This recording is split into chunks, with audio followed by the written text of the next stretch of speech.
संजय राऊत अनिल परब यांनी राज ठाकरे यांची भेट घेतली आहे। राज ठाकरे यांची संजय राऊत अनिल परबांसोबत 40 मिनिटे चर्चा झाली। महापालिका निवडणुका जाहीर झाल्यानंतर संजय राऊत राज ठाकरेंच्या भेटीला गेले होते।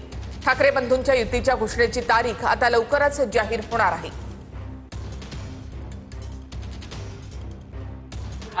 राज ठाकरे यांच्या राजकीय युतीची अधिकृत घोषणा कधी होणार? येत्या आठवड्यामध्ये ती घोषणा व्हायला हरकत नाही। आता जे दोन पक्ष प्रमुख एकत्र येतात त्यांचा काहीतरी कार्यक्रम ठरलेला असेल ना घोषणा करण्याचा, की हे आम्ही एकत्र आहोत, अशा पद्धतीने आम्ही जागा वाटप केलेलं आहे।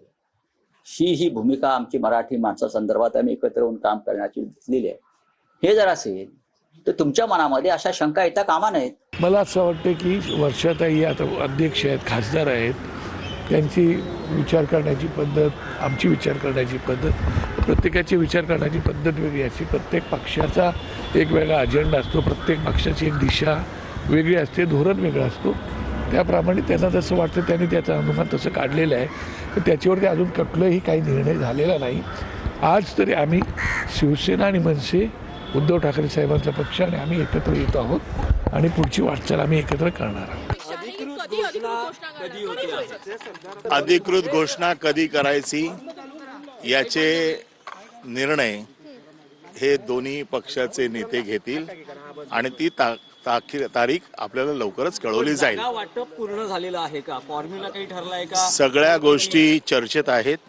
चर्चेअंती ज्या वेळेला शेवटचा निर्णय होईल त्यावेळेला पत्रकार परिषद घेऊन आपल्याला कळवण्यात येईल।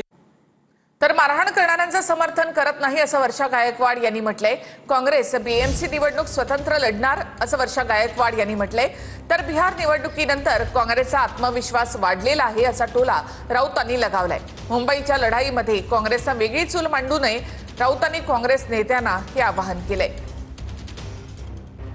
स्वतंत्र पक्ष म्हणून लढणार आहे याचं कारण असं आहे की कार्यकर्त्यांचं इलेक्शन आहे। मी सातत्याने एक गोष्ट सांगते की आमची भूमिका हीच राहणार आहे की सर्वांना बरोबर घेऊन, कारण मुंबईच्या विकासामध्ये मुंबईकरांचा प्रत्येक ठिकाणी जो आहे तो समान हिस्सा आहे आणि म्हणून सगळ्या मुंबईकरांना घेऊन जाऊन आम्ही मारहाण शिवा देणं हे आमची संस्कृती नाही। मैत्रीपूर्ण लढत असं म्हणायचं ताई? नाही, असं नाही, आम्ही आमची भूमिका घेऊन लढणार आहोत, आम्ही मुंबईकरांच्या विषयावर लढणार आहोत। काँग्रेस या क्षणी सोबत आहे असं मला दिसत नाही। बिहारच्या निकालानंतर त्यांच्यामध्ये आत्मविश्वास वाढलेला आहे। खरं म्हणजे त्यांनी आमच्या बरोबर मुंबईच्या या लढाईत असायला पाहिजे आणि स्थानिक पातळीवरील नेत्यांना आमचं आव्हान कायम असेल की तुम्ही वेगळी चूल मांडून भारतीय जनता पक्षाला मदत होईल अशा प्रकारच्या भूमिका कोणी या मुंबईच्या लढाईमध्ये घेऊ नये। काँग्रेसकडे आता मुंबईत काही बळ राहिलेलंच नाहीये, त्यामुळे ते लढवली काय न लढवली काय फारसा फरक पडत नाही। काँग्रेसकडे आता मुंबईत काही बळ राहिलेलंच नाहीये, त्यामुळे ते लढवली काय न लढवली काय फारसा फरक पडत नाही।